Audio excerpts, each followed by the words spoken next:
Summary judgment is proper only if there is no triable issue of material fact and the moving party is entitled to judgment as a matter of law.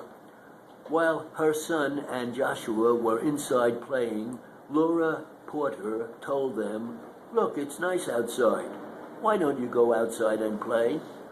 The boys then decided to go out and fly Joshua's new kite.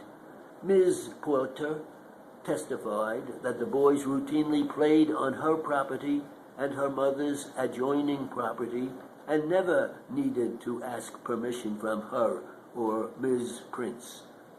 Ms. Porter also submitted a declaration in opposition to the motion for summary judgment, explaining that she was responsible for supervising the Prince property in her mother's absence, and she had Ms. Prince's authority to invite children to play on this land. Regarding the date of the accident, Ms. Porter further declared Joshua and Dominic had my express permission to play on my mother's property.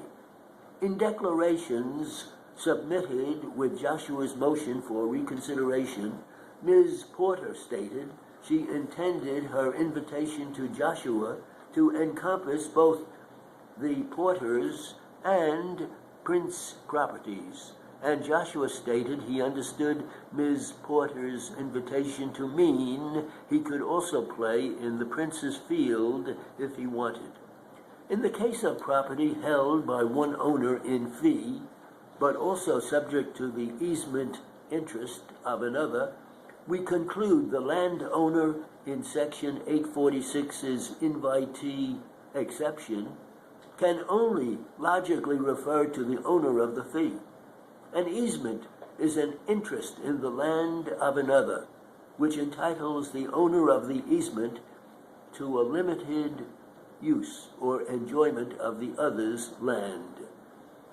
An easement holder thus does not own land, but simply has a right to use it for a defined purpose. Moreover, since an easement is a non-possessory interest, and we cite Friends of the Trails versus Blaze, 78 California Appellate Reports, 4th edition, 810, 830, of limited extent is an easement holder who often will not have the power to invite guests onto the property. In contrast to the fee owner, an easement holder's ability to invite guests onto property is limited by one. In the case of an express easement, the definition of the easement holder's right of access set forth in the appropriate instrument. The principle that an easement holder must use the easement and rights in such a way as to impose as slight a burden as possible on the underlying property is stated in Reichmant versus Hoffman, 1997. 52 California Appellate Reports, 4th edition, 754. Because an easement holder cannot expressly invite persons onto the premises, it makes no sense to interpret landowner in Section 846 as referring to the holder of an easement. However, it does not follow that an invitation from a fee owner will extinguish recreational use immunity as to all owners of estates in the property.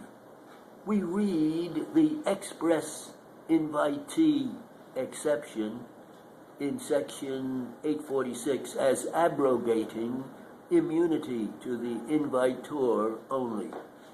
Thus, a fee owner's express invitation abrogates her immunity only, and not that held by other owners of interests in the property. This interpretation is consistent with the legislature's clear intent to immunize all holders of interests in real property.